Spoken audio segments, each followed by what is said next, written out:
नमस्कार दोस्तों, कहानियों की श्रृंखला में आज सुनेंगे मालती जोशी जी की कहानी हम भगतन के भगत हमारे। लेकिन उससे पहले मेरा आपसे विनम्र अनुरोध है कि अगर मेरे द्वारा सुनाई हुई कहानियाँ आपको अच्छी लगती हैं तो मेरे चैनल को सब्सक्राइब ज़रूर करें, लाइक करें और अपने दोस्तों और परिचितों में शेयर भी करें। बेल आइकन दबाना बिल्कुल भी ना भूलें। आज सुनिए हम भगतन के भगत हमारे।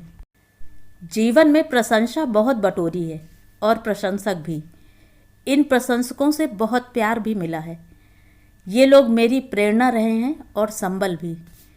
लेखन के लिए मुझे जो कुछ मानदेय मिलता रहा है वह बहुत काबिले ज़िक्र नहीं है, पर इसी लेखन ने मुझे जो ढेरों पाठक दिए हैं वह मेरी सबसे बड़ी पूंजी है। हम लोगों की शॉपिंग का एक तरीका है, हम दुकान दुकान नहीं घूमते, हर चीज़ के लिए एक दुकान तय कर लेते हैं। जैसे किराने के लिए, कपड़ों के लिए, जूतों के लिए, साड़ियों के लिए। मेरा तो कॉस्मेटिक्स वाला तक फिक्स है। फलाहारी सामान के लिए हम लोगों ने एक दुकान पकड़ रखी थी। वहाँ पापड़, बड़ी, मंगौड़ी, सत्तू, अचार का मसाला आदि सामान भी मिलता था। उस दुकान की एक खासियत थी, दुकानदार महोदय साहित्य प्रेमी थे। उन दिनों मेरा लेखन जोरों पर था। महीने 15 दिनों में एक आध रचना छप ही जाती थी। जब भी हम लोग उस दुकान पर जाते वे मेरी ताज़ा रचना की चर्चा करते, समीक्षा करते। अच्छा लगता था। इसीलिए हम लोगों के संबंध केवल खरीदारी तक नहीं रह गए थे, सिर्फ दुआ सलाम के लिए भी हम लोग पहुंच जाते थे। 5-10 मिनट गपशप करके ही बाहर निकलते थे। एक दिन उन्होंने आमंत्रित किया, कल शाम आपको गरीब खाने पर पधारना है। कोई खास बात? नई मशीन डाल रहा हूँ। अब तक तो किराए की मशीन से ही काम चलाता रहा, अब अपना खुद का कारखाना होगा। मैंने इस निमंत्रण को बहुत सीरियसली नहीं लिया था, पर उस दिन ये दफ्तर से लौटते ही झल्लाए, अरे तुम अब तक तैयार नहीं हुई, वहाँ जाना है ना। मैंने थोड़ी आनाकानी की, पर कोई फ़ायदा नहीं हुआ। जोशी जी घोर सामाजिक प्राणी थे। बोले, इतने प्यार से कोई बुलाता है, नहीं जाएंगे तो अच्छा लगेगा। मैं बेमन से तैयार हुई। पुराने भोपाल के जहांगीराबाद नामक इलाके में ढूंढते ढूंढते हम उनके दौलत खाने पर पहुँचे।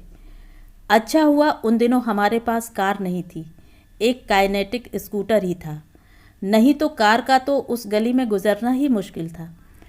हम लोगों के पहुँचते ही आ गए का नारा बुलंद हुआ। हम लोग इतने प्रतीक्षित अतिथि थे, इसका हमें तो पता ही नहीं था। तभी गृहस्वामी बाहर आए। बड़ा इंतजार करवाया सर आपने, चलिए अब पहले शुभ कार्य कर लिया जाए। कहते हुए उन्होंने मेरे हाथ में पूजा सामग्री से भरा एक थाल थमा दिया। मैं प्रश्नार्थक नज़रों से देखती रही। आपके शुभ कर कमलों से ही श्री गणेश होगा। पूजा तो मैंने जैसे तैसे कर दी, फिर मुझे मशीन चालू करने के लिए कहा गया। मेरी तो सांस फूल गई। कांपते करकमलों से मैंने लीवर या बटन जैसा कुछ था दबा दिया। मशीन धड़कने लगी। मैंने राहत की सांस ली ही थी कि दूसरा संकट सामने आ खड़ा हुआ। अब आपके श्रीमुख से 2 शब्द हो जाएं, जजमान बोले, और उन्होंने उपस्थित जनसमूह को बताया कि ये देश की अग्रणी लेखिका हैं और ये हमारा सौभाग्य है कि आज हमारे बीच में हैं।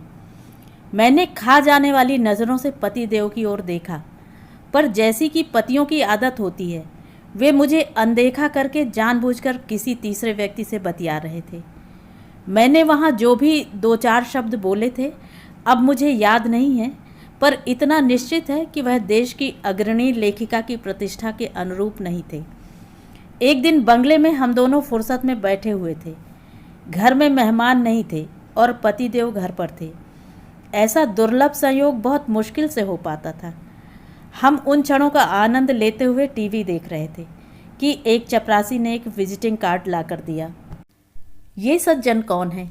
मुझे तो कुछ याद नहीं आ रहा, ये बोले। पर जैसे ही उन्होंने नाम बताया, मैंने कहा, वे मेरे पास आए हैं, मेरे पुराने पाठक हैं, अक्सर पत्र लिखते रहते हैं, मुलाकात पहली बार हो रही है। फिर मैं दरवाजे तक जाकर उन्हें लिवा लाई। दो लोग थे। पहले तो उनका परिचय लिया कि पाठक बंधु कौन से हैं, फिर जोशी जी से परिचय करवाया। आदर सहित उन्हें बिठाकर मैं चाय नाश्ते के लिए कह आई और फिर वार्तालाप में शामिल हो गई। एक आध घंटा बैठने के बाद वे उठ खड़े हुए। विदा लेने से पहले उन्होंने ड्राइवर को आवाज़ दी। वो कुछ सामान लेकर आया, जिसे अतिथि ने मेरे चरणों के पास रख दिया। अजीब चीज़ थी, थैली के हिसाब से बड़ी थी और बोरी के हिसाब से छोटी थी। ये क्या है? मैंने पूछा। शक्कर। मैं तो हैरान रह गई। हम लोग किसी के यहाँ मिलने जाते हैं तो मिठाई लेकर जाते हैं, यह आम रिवाज है, पर ये महाशय तो डायरेक्ट शक्कर ले आए। मेरा असमंजस देखकर उन्होंने स्पष्टीकरण दिया। सारे अफसरों के यहाँ बांटता चला आ रहा हूँ, फिर आदरणीय दीदी क्यों वंचित रहें? मैंने कातर दृष्टि से पति को निहारा। उन्होंने फौरन कमान संभाल ली। बोले, हम आपकी भावनाओं का आदर करते हैं, इसलिए आपकी भेंट रख लेते हैं। वैसे इस घर का उसूल है कि यहाँ मुफ्त की कोई चीज़ नहीं आती। हमने आपकी भावनाओं का मान रखा, आप भी हमारे सिद्धांतों का मान रखें और ये स्वीकार करें। और इन्होंने 100 का नोट उनकी जेब में डाल दिया। अब हक्का बक्का होने की बारी उनकी थी। हालांकि हमने पैसे दे दिए थे, पर यकीन मानिए, जब तक वह शक्कर खत्म नहीं हो गई, कॉफ़ी पीते हुए या हलवा खाते हुए मैं एक अपराध बोध से भर जाती थी। एक दिन फ़ोन आया, नाम जाना पहचाना सा लगा। फिर याद आया कि ये सज्जन अक्सर साहित्यिक समारोहों में मिल जाते हैं। बहुत घनिष्ठता तो नहीं थी, पर हाँ, दुआ सलाम ज़रूर थी। कहिए, कैसे याद किया? मैंने पूछा। बोले, मैडम, आपकी एक परम भक्त कार्यक्रम के सिलसिले में भोपाल आ रही हैं। उन्होंने कहा है कि अगर मैं भोपाल आकर मालती जी के दर्शन किए बिना लौट जाऊंगी तो मेरा वहां आना अकारत हो जाएगा, और उन्होंने मुझे ये जिम्मा सौंपा हुआ है। मैंने कहा, इसमें परेशानी क्या है? मैं तो दिन भर घर में ही रहती हूँ, अपनी सुविधा से कभी भी आ जाइए। यही तो प्रॉब्लम है मैडम। मतलब? उन्हें बिल्कुल भी फुर्सत नहीं है। 2 दिन में उनके 3-4 कार्यक्रम हैं, वो भी अलग अलग जगहों पर, और उन्होंने भोपाल के 4 बड़े बड़े हॉलों के नाम गिना दिए। तो फिर क्या किया जाए? मेरा एक सजेशन था मैडम, वे आवाज़ में मिश्री घोलते हुए बोले। इन 4 जगहों में से जो आपको सुविधाजनक लगे वहां आप पधारने की कृपा करें, कार्यक्रम भी देखें और उन्हें दर्शन देकर कृतार्थ भी करें। वाहन आदि की समस्या हो तो सूचित करें, मैं खुद आकर आपको ले जाऊंगा। अपने दर्शन इतने सुलभ कराने की मेरी ज़रा भी इच्छा नहीं थी, पर अपनी यह अनिच्छा मैंने बिचौलिए सज्जन पर जाहिर नहीं होने दी। उनसे बस इतना ही कहा, मैं ज़रूर कोशिश करूंगी, आप इत्मीनान रखें। दर्शनार्थी महिला से मन ही मन कहा, मेरा अहम तुम्हारे अहम से ज़्यादा बड़ा है। एक प्रशंसिका एक दिन घर पर पधारी। तारीफों के पुल बांधते हुए उन्होंने कहा, हमारी संस्था महिला दिवस पर आपका अभिनंदन करना चाहती है। अवश्य स्वीकृति दें और हमें धन्य करें। सम्मानित होना किसे बुरा लगता है?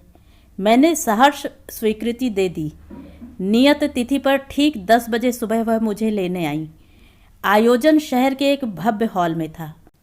वहां पहुंचते ही रोली अक्षत का टीका लगाकर मेरा स्वागत किया गया और प्रथम पंक्ति के एक सोफे पर सादर आसीन किया गया। इस पारंपरिक और आत्मीय स्वागत से मन प्रसन्न हो गया। आसनस्थ होने के कुछ क्षण बाद जब अगल बगल नज़र दौड़ाई तो पता चला रोली अक्षत मंडित भाल मेरा अकेला नहीं है। ऐसी कई मूर्तियां अगल बगल विराजमान हैं। ज्ञात हुआ कि 8 मार्च के शुभ अवसर पर 8 विशिष्ट महिलाओं का सम्मान किया जाना है। एक प्रोफेसर हैं, एक डॉक्टर हैं, एक खिलाड़ी हैं, एक आंगनबाड़ी कार्यकर्ता हैं, एक वृद्धाश्रम संचालिका हैं, एक उद्योजक हैं।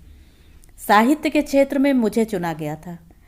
अपने एक अकेले होने का भ्रम टूटते ही आधी खुशी तो वहीं काफूर हो गई। बची हुई इंतजार की घड़ियों ने सोख ली। स्टेज पर कान फाड़ू टाइम पास आइटम हो रहे थे, पर मुख्य कार्यक्रम शुरू होने का नाम ही नहीं ले रहा था। फिर किसी ने बताया कि मुख्य अतिथि दिल्ली से पधार रही हैं और उनका विमान बस उतरने ही वाला है। बैठे बैठे जी उबने लगा, दिमाग गर्म होने लगा। रोली अक्षत अब बुरी तरह चुभने लगे थे। उनकी महिमा समाप्त हो गई थी। लग रहा था हम सब बलि पशु हैं जिन्हें चिन्हित कर लाइन में बिठा दिया गया है। 12 बजे मेरा धैर्य एकदम समाप्त हो गया। मैं उठी और बिना किसी से कुछ कहे बाहर चल दी, पर अफसोस दरवाजे पर ही रोक ली गई। अरे आप कहाँ चल दी? माफ़ कीजिए, इतनी फुर्सत में नहीं हूँ कि सुबह से शाम तक यहाँ इंतज़ार में बैठी रहूँ। शाम तक क्यों? वो देखिए मेहमान आ ही गए हैं। सचमुच कारों का एक काफिला गेट के अंदर दाखिल हो रहा था। फिर भी मैं बाहर निकलने की फिराक में थी तो उन्होंने जैसे मुझे पुचकारते हुए कहा, हम आपका सम्मान सबसे पहले कर देंगे, ओके? भीड़ का एक रेला सा भीतर घुस आया था और बाहर निकलने के सारे रास्ते बंद हो गए थे। मैं चुपचाप आकर सीट पर बैठ गई। डर था कि कहीं सीट भी हाथ से निकल गई तो फजीहत का अंत नहीं रहेगा। अतिथियों को ससम्मान मंच पर लाया गया। फिर दीप प्रज्वलन हुआ, सरस्वती की प्रतिमा पर माल्यार्पण हुआ, अतिथियों का पुष्प गुच्छों से स्वागत किया गया। अध्यक्ष ने स्वागत भाषण पढ़ा, सचिव ने संस्था का ब्यौरा दिया। इन सारी औपचारिकताओं से गुजरने के बाद सम्मान समारोह प्रारंभ हुआ। जैसा कि मुझसे वादा किया गया था, मेरा सम्मान सबसे पहले किया गया, पर शिष्टाचार का तकाजा था कि मैं और लोगों का सम्मान भी देखूं। उससे पहले निकल जाना घोर अशिष्टता होती, पर उस कार्यक्रम के संपन्न होते ही मैं बाहर निकल आई। जो मुझे लिवाकर लाई थीं, वे भी मेरे पीछे पीछे बाहर आईं। हम उनकी गाड़ी के पास पहुँचे तो गाड़ी लॉक थी और ड्राइवर नदारद था। ड्राइवर का कोई दोष नहीं था। मुख्य अतिथि अभी अभी पधारी थी। उसने सोचा होगा अभी तो कार्यक्रम शुरू हुआ है, देर तक चलेगा तो चाय पीने चला गया होगा। उन दिनों मोबाइल का चलन भी इतना आम नहीं था कि उसे मैसेज किया जाता। कुछ देर असमंजस में खड़े रहने के बाद मैंने कहा, मुझे ऑटो में चलने की आदत है, मैं ऑटो ले लूँगी। 10 मिनट बाद एक ऑटो मिला। तब तक वे सौजन्यवश मेरे साथ खड़ी रहीं, यह ज़रूर बताना पड़ेगा। घर पहुंची तो बच्चे खाना खा रहे थे। बहू एकदम संकोच से भर उठी। काफ़ी देर हो गई तो हमें लगा वहाँ लंच भी होगा। फिर उसका ध्यान शॉल की ओर गया। शॉल अच्छी है, उसने कहा। 80 रुपए की है, मैंने बताया। क्या बात करती हैं? उसकी आंखें आश्चर्य से फैल गईं। बेटा लेकिन समझ गया, आखिर मेरा ही बेटा है ना। ऑटो से आई हो ना? उसने पूछा। एक खिसियानी हंसी हंसकर मैं कपड़े बदलने को बाहर कमरे में बंद हो गई। अगर वहीं खड़ी रहती तो शुरू हो जाता।